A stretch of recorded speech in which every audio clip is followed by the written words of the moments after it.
ધૃતરાષ્ટ્ર જન્મે અંધ, સો પુત્રનો નાશ, કુળનો નાશ એ સંયોગ નતો.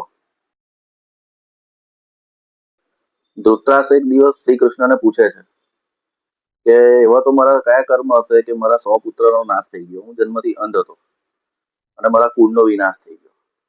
ત્યારે શ્રી કૃષ્ણ કહે છે કે તમે ગયા જન્મમાં એક રાજા હતા, તમે શિકાર કરવા માટે જંગલમાં ગયા, જંગલમાં તમને કોઈ શિકાર મળ્યો નહીં અને તમને ગુસ્સો આવ્યો, તમે જંગલમાં આગ લગાડી.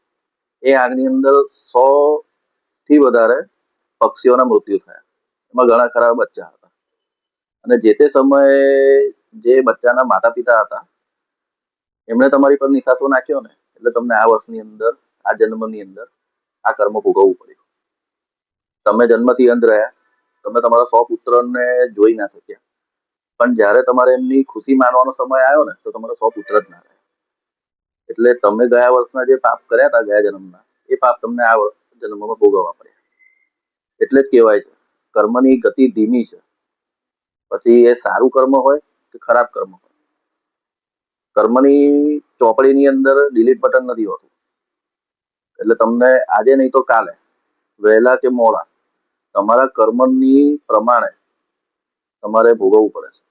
તમારે કાલે શું બનવું છે એનો વિચાર અત્યારથી કરો, એનું કર્મ અત્યારથી કરો.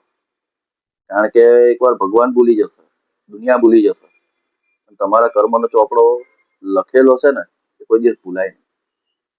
એટલે જે બનવું છે આજે બનો, એની તૈયારી આજથી ચાલુ કરો. જય શ્રી કૃષ્ણ.